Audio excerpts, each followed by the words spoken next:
of energy independence.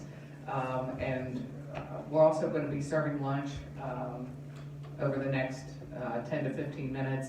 And as you know, we've got Skype interviews with Senator Joe Manchin and Senator Shelley Capito. So hopefully their schedules allow them to be on time as well. But if you will, join me in welcoming James to the stage again.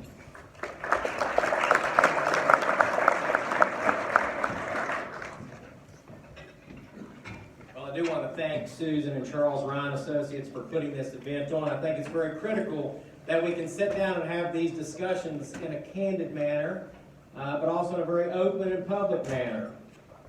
For those of you that know me or have seen some of the work I've done with Vets for Energy over the last 7 years, I'm going to tell you, we built an advocacy effort with veterans that included over 76,000 veterans nationwide. Why veterans are involved in this process? Well, it's very simple. Veterans have made an investment, and sometimes our investment included blood. It is very important that we understand that energy is what moves everything in America. Everything. I mean, from agriculture to national defense to manufacturing and so much more. So it's so much more than just you getting up and putting gas in your gas tank. It is very important to our national security. I'm going to give you a quick history lesson. In World War II, right before World War II, on a day called December 7th, 1941, the Empire of Japan attacked Pearl Harbor. The Empire of Japan did a lot of damage to America, but they missed our oil reserves. The entire Pacific Fleet would have been at such a halt had they would have just flown one mountain over and hit the Pacific Fleet oil reserves that had been sitting there.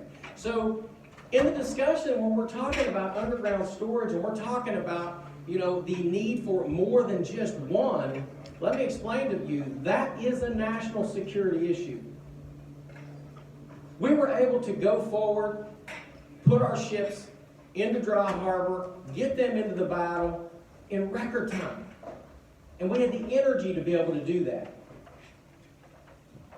That's why it's important. What we do in West Virginia affects the overall national security of America.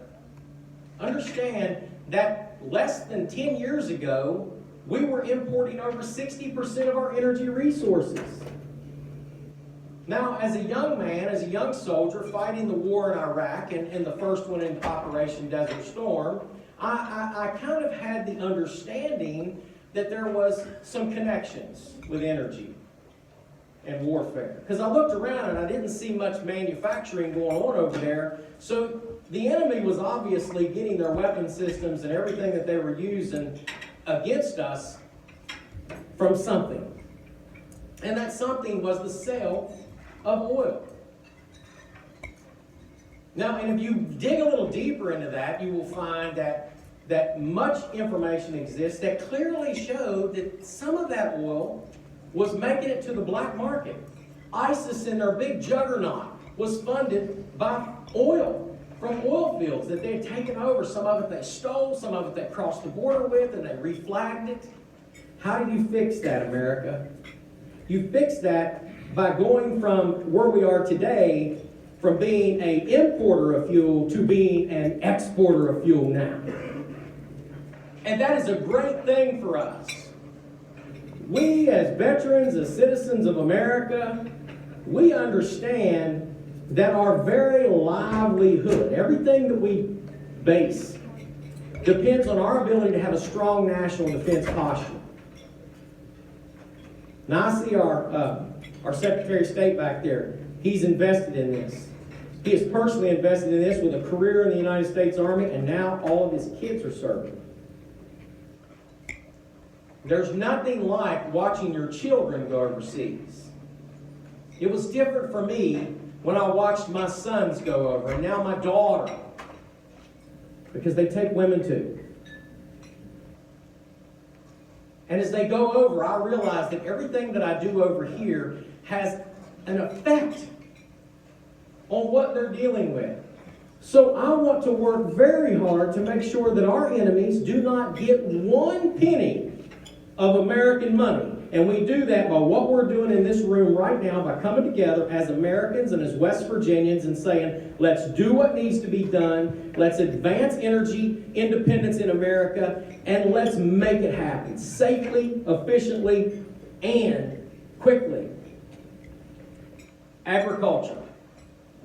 Energy is extremely important to agriculture, and that is the one thing that we're not talking about enough. We have a maple syrup industry that just sits on the cusp of exploding in West Virginia. If you have access to clean, affordable natural gas, then that makes that process a whole lot easier. Agriculture uses energy much more than what you realize. From processing, everybody's talking about industrial hemp now. Industrial hemp. You hear a lot about industrial hemp. Well, without the energy and to run the processing equipment, you can grow a lot of hemp, but if you have nothing to do with it, then it's nothing more than just another weed. So we have to think about these things. How do we advance? How do we move forward? We built the National Coalition of 76,000 veterans with Vets for Energy, and I'm here to tell you that history is playing out right in front of us. For the first time in probably many of our lives, we've seen us go from an importer of energy to an exporter of energy. And some people say, well, why is that a big deal? Because every ounce that we don't bring in here is one less penny, one less $100 bill that could potentially make it into the coffers of our enemies. And trust me when I tell you that our enemies will take that money and will use it against you. It is a geopolitical weapon. I met with General Micah of the Polish Armed Forces. He is the commander of all Polish Armed Forces. And he explained to me about the relationship they have with Russia. That relationship that they have with Russia is not a good one. And understand that he tells us, and he explained to me, that if he could, he would buy nothing from them. Because they remember the day whenever the Iron Curtain was still down. And they remember what happens whenever you put all of your eggs in one basket.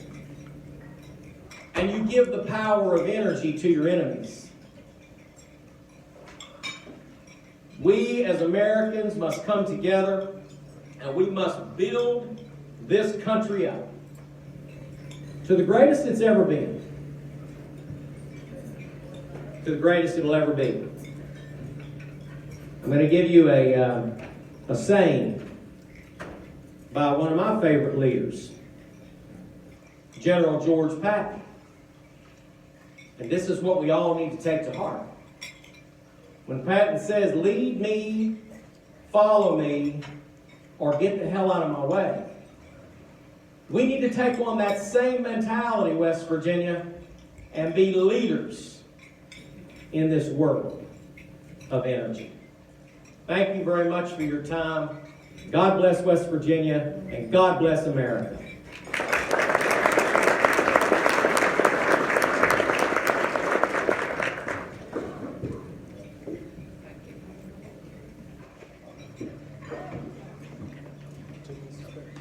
Thank you, James.